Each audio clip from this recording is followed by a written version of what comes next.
The emergency room of St. Jude's Memorial was usually a symphony of controlled chaos, a predictable rhythm of beeping monitors, squeaking gurney wheels, and the sharp hiss of oxygen tanks. But tonight, the rhythm had shattered into a violent dissonance of shouting and shattered glass. Trauma Room 4 was a jagged wound in the center of the department, surrounded by a widening perimeter of terrified staff and useless security guards. Inside the glass-walled bay, a man backed into the corner like a wounded apex predator, his white dress shirt soaked through with a map of spreading crimson, a jagged shard of a broken saline bottle gripped white-knuckled in his right hand. He was losing blood fast, the pallor of his skin turning a sickly gray under the harsh fluorescent lights, but his eyes were burning with a lucid, terrifying focus that kept 3 armed security officers frozen in the hallway. Dr. Eris, the chief resident, was red-faced and screaming commands that were being ignored, his authority dissolving against the raw, kinetic threat inside the room. "Taser him! Put him down before he bleeds out on my floor!" Eris yelled, his voice cracking with panic, but the man in the room swung the glass shard in a violent arc, a guttural warning ripping from his throat in a language none of them understood. Kemi stood at the nurse's station, her dark blue scrubs blending into the shadows of the alcove, watching the scene with a stillness that contrasted sharply with the frenetic energy around her. She was 28, but her eyes held the heavy, weary depth of someone who had seen humanity at its breaking point long before she ever set foot in a civilian hospital. She clocked the tactical reality instantly. The man wasn't psychotic. He was cornered. The security guards were posturing, hands hovering over their holsters, terrified of the lethal intent radiating from the bleeding man. Kemi saw what they didn't, the way he favored his left side, the defensive angle of his stance, the fact that he was checking the reflection in the glass for blind spots. He wasn't attacking, he was fortifying. "Stand down," Kemi said, her voice low but cutting through the noise like a scalpel. She moved past Dr. Eris, ignoring his sputtered protest. "Nurse, do not enter that room. That is a direct order." Eris barked, grabbing at her arm. Kemi shook him off without breaking stride, her gaze locked on the man in Trauma 4. "He's going into hypovolemic shock, doctor. If we tase him now, the cardiac stress will kill him. I'm going in." The silence that fell over the trauma bay as Kemi pushed open the sliding glass door was heavy enough to choke on. The air inside smelled of copper, rubbing alcohol, and aggressive, radiating fear. The man, whose name the intake forms listed only as a John Doe but whose bespoke suit whispered of high-level organized crime, whipped the glass shard toward her. "Get back," he rasped, his English heavily accented, his chest heaving with the effort to stay conscious. The blood was dripping steadily from a gunshot wound just above his hip, pooling on the linoleum. Kemi stopped 3 feet away, raising her empty hands slowly, palms open. She didn't look at the weapon. She looked directly into his eyes, which were dilated and frantic. She saw the tattoo then, peeking out from the blood-soaked collar of his shirt, a specific, stylized coil of a black serpent, the ink fading slightly at the edges, a mark she hadn't seen since her time working the unauthorized clinics in the sprawling port cities overseas. It was a brand of loyalty, a ghost story told in the underworld. "You're losing the fight, and it's not the enemy that's killing you," Kemi said softly, her voice steady. "It's gravity." "Let me stop the bleeding," the man sneered, his grip tightening. "No doctors. No police. They are already here." Kemi realized then that his paranoia wasn't madness. It was intelligence. He wasn't afraid of the treatment. He was afraid of being pinned down when the hunters arrived. The stalemate was absolute, and in seconds, the security team would rush him, likely killing him in the struggle. Kemi took a breath, reaching back into a locked drawer of her memory, pulling out a phrase she had learned in a basement triage center in Busan years ago, a shibboleth meant to identify safe harbor in a world of wolves. She took a half-step closer, lowering her voice to a whisper that only he could hear. "The tiger does not hunt when the mountain burns," she said in flawless Korean. The effect was immediate and visceral. The man's eyes widened, the feral rage fracturing into confusion and sudden, desperate recognition. The glass shard wavered in his hand. It was a code, a specific, archaic phrase used by the inner circle of the old syndicates to signal a neutral party, a sanctuary. He looked at her, really looked at her, searching her face for the betrayal he expected, but finding only a calm, ironclad resolve. "Who are you?" he whispered back, his voice trembling. "I'm the one who keeps you alive until the fire goes out," Kemi replied, switching back to English, but keeping the cadence intimate, urgent. "Drop the glass. Give me your hand." The transition from standoff to surgery was a blur of motion that left the rest of the ER staff stunned. The man, whom she would later know as Junho, slumped forward, the adrenaline finally giving way to blood loss, and Kemi caught him, her small frame straining under his weight as she guided him onto the gurney. "I need a crash cart. 2 units of oneg and a trauma tray now," she shouted, the command snapping the frozen staff back into action. As she cut away the ruined shirt, exposing the jagged entry wound, Junho's hand shot out, gripping her wrist with a strength that shouldn't have been possible for a man in his condition. His fingers were cold, but his grip was burning. "Do not log me in," he wheezed, his eyes rolling back but fighting to stay locked on hers. "The system is watching." Kemi paused, the sensor on her digital chart hovering over his wristband. She looked at the monitor. His pressure was tanking, 80/50. If she logged him into the central hospital network, his location would be flagged to every agency and precinct in the city. If he was right, if he was being hunted from the inside, a digital footprint was a death sentence. Kemi looked at Dr. Eris, who was currently distracted by a pileup in the waiting room, then looked back at Junho. There was a vulnerability in his face now that stripped away the gangster exterior, leaving just a man terrified of dying alone in a sterile room.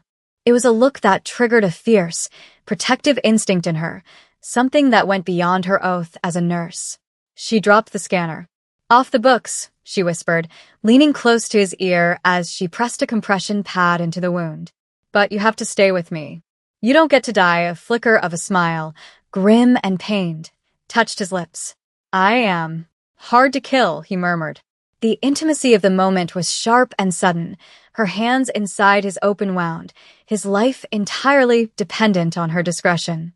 As she worked, packing the wound and clamping the bleeder, the air between them charged with a strange, high-stakes electricity. This wasn't just patient and nurse anymore, they were co-conspirators. She could feel his eyes on her face, tracing her features as she worked, studying her with an intensity that made her skin prickle. "My name is Junho," he gasped out as the morphine drip began to take hold. "Kemi," she replied, not looking up as she sutured. "And you talk too much, Junho." The reprieve was short-lived. 20 minutes later, the atmosphere in the ER shifted.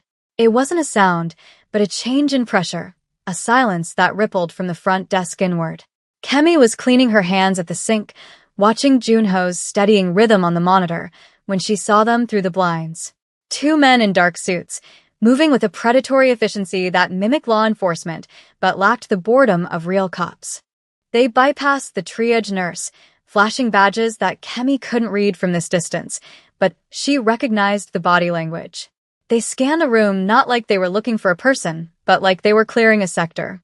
They were hunters. Cleaners, Kemi thought, the word cold in her mind. Junho had been right.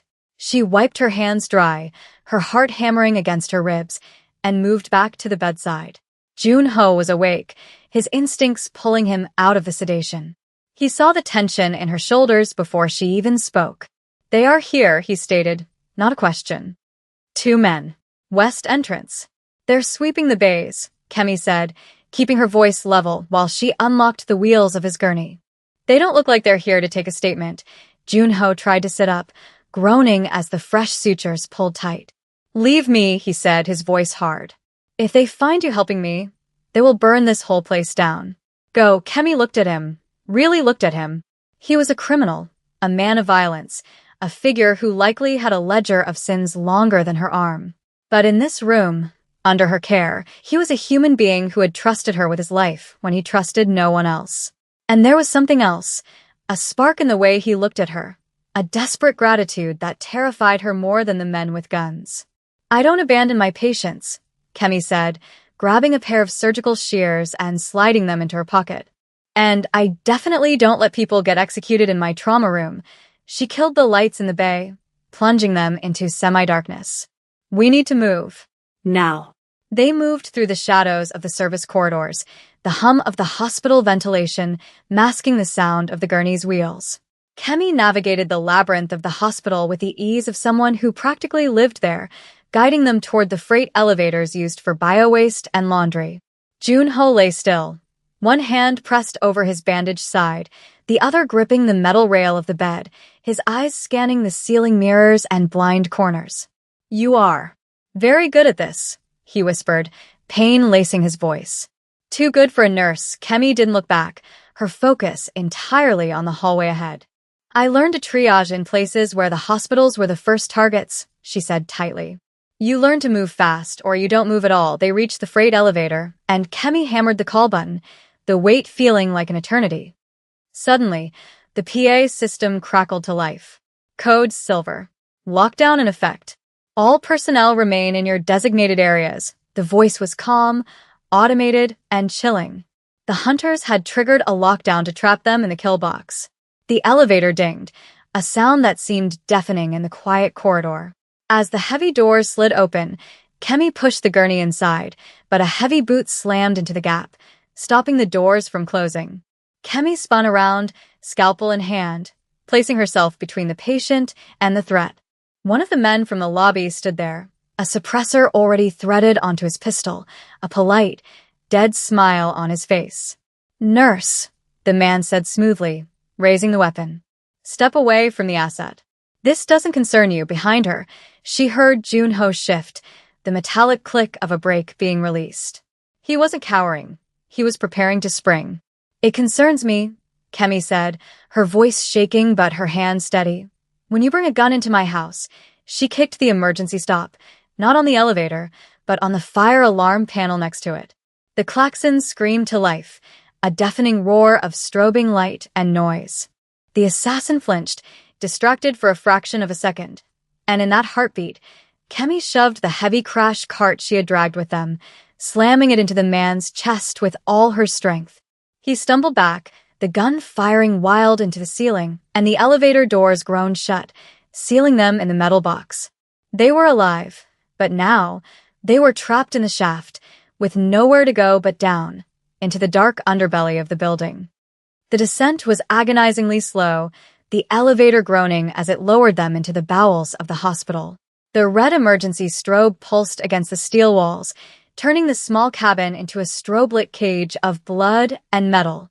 Kemi was on her knees beside the gurney before the doors even fully closed, her hands flying over Junho's abdomen. The collision with the cart had jarred him bad. Fresh, bright red blood was seeping through the hasty dressing, staining her gloved hands. "You tore the stitch," she hissed, her voice tight with frustration and fear. She pressed down hard, using her body weight to stem the flow. Junho didn't wince. He just watched her, his eyes glassy but fixated on her face with an intensity that made the air feel thin. "Better the stitch than your throat," he murmured, his hand coming up to weakly grip her forearm. His skin was burning up, the fever of massive trauma setting in faster than it should. "You saved me back there." "Why?" Kemi looked up, locking eyes with him. The adrenaline was crashing, leaving her trembling, but his grip was a tether. "Because I'm a nurse," she said, though the words felt insufficient for the violence she had just committed. "And because you looked like you were waiting for someone to finally be on your side." The elevator jolted to a halt at the sub-basement level, the morgue, the laundry, and the boiler rooms. The doors slid open onto a cavernous, dimly lit corridor that smelled of industrial bleach and damp concrete. Kemi pushed the gurney out, the wheels echoing loudly on the cement floor. This was the circulatory system of the building, a maze of steam pipes and linen carts where the public never went. "We need a car," Kemi whispered, scanning the signage. "The waste management dock is at the end of the east tunnel. Trucks come in at 4 a.m. That's 10 minutes from now." Junho tried to sit up, his movement ragged. "They will know," he rasped. "The men upstairs.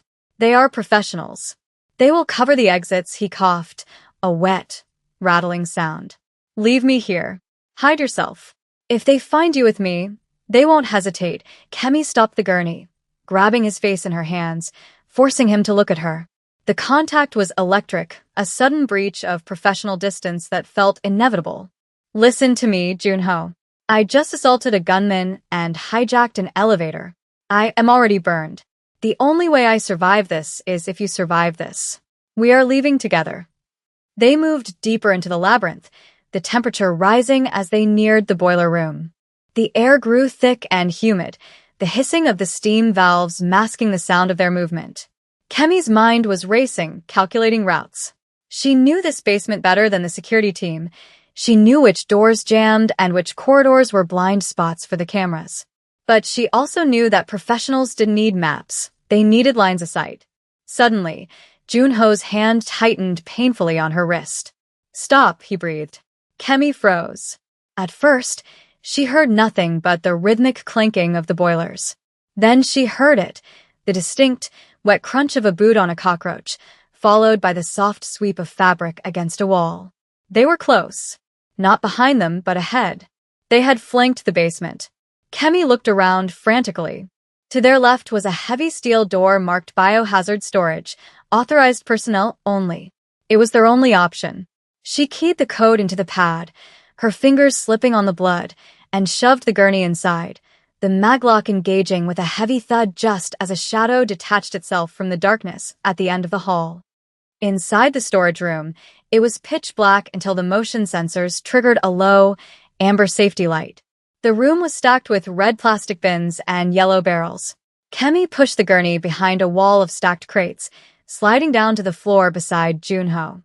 They were huddled in the cramped space, knees touching, the smell of antiseptic and iron enveloping them. Junho's breathing was shallow, his energy fading. Kemi checked the wound again. The bleeding had slowed, but his pulse was thready.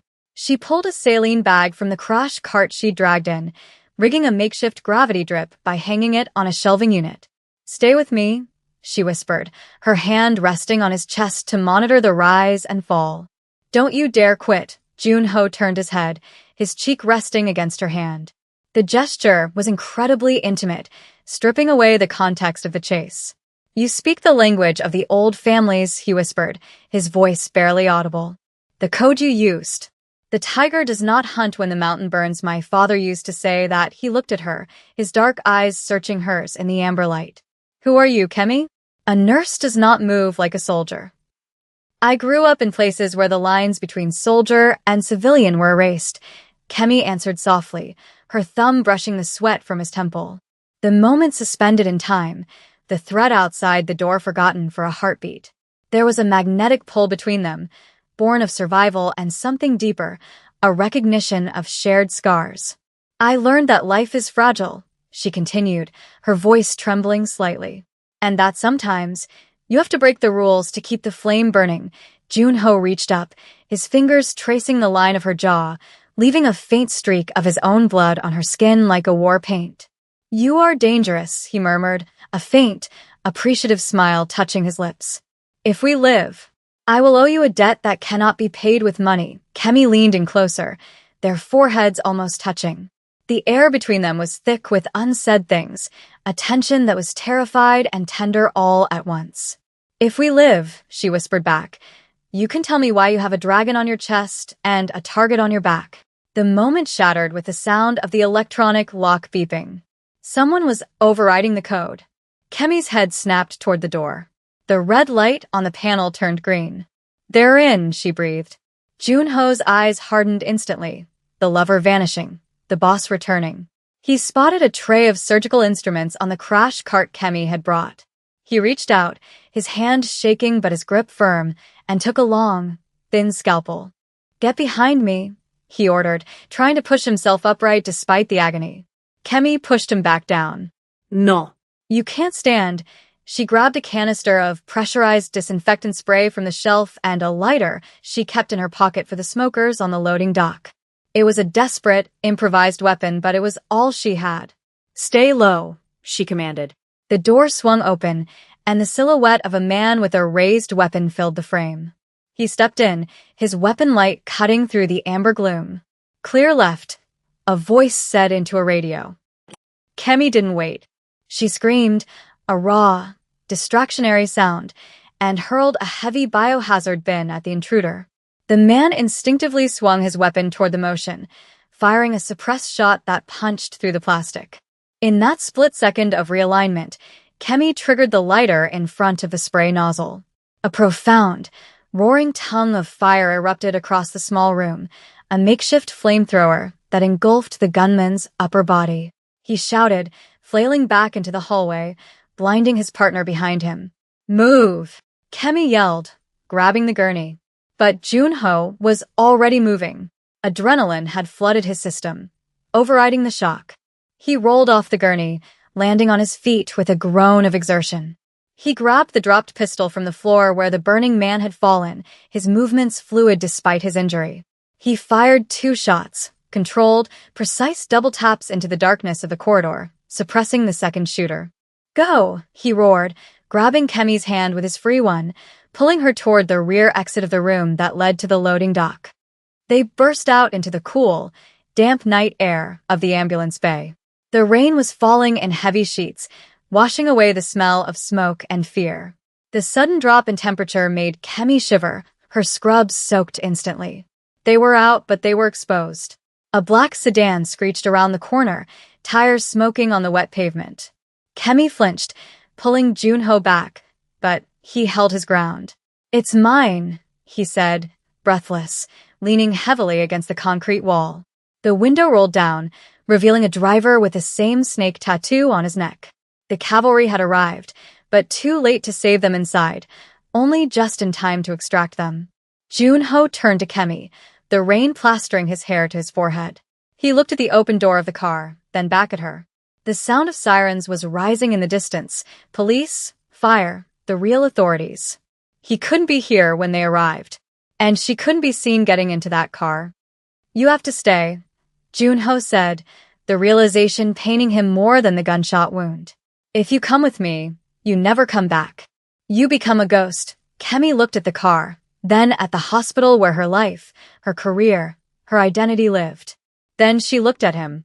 The connection was still there, burning brighter in the rain. She stepped closer, grabbing the lapels of his ruined shirt. "You're bleeding through the packing," she said, her voice choking up. "You need surgery." Junho shook his head, a sad smile on his face. He reached into his pocket and pulled out a small object, a heavy, silver ring with a family crest, stained with his blood. He pressed it into her palm, closing her fingers over it. "I have doctors who don't ask questions. But I don't have this." He leaned down, his forehead resting against hers for 1 second, a promise of intimacy that defied the chaos around them. "This isn't over, Kemi. When the mountain is cold, I will find you." He pulled away, sliding into the back seat of the sedan. The door slammed shut, severing the connection. The car sped off into the rainy night, taillights dissolving into the mist. Kemi stood alone in the ambulance bay, the rain mixing with the blood on her hands. The sirens were deafening now, blue and red lights bouncing off the wet pavement, sweeping over her. She looked down at her hand. The silver ring was cold and heavy against her skin. She clenched her fist tight around it, hiding it as the first police cruiser skidded to a halt in front of her. Dr. Eris ran out from the ER entrance, spotting her. "Kemi, my God, are you okay? What happened? Where is the patient?" Kemi took a deep breath, slipping the ring into her pocket, her face shifting into a mask of professional shock. She looked at the empty space where the car had been, then back at the doctor. "He overpowered me," she lied, her voice steady and convincing. "He ran into the dark. I couldn't stop him." But as she walked back toward the lights of the hospital, her hand stayed in her pocket, her thumb tracing the engraved serpent on the metal, knowing that the tiger would return.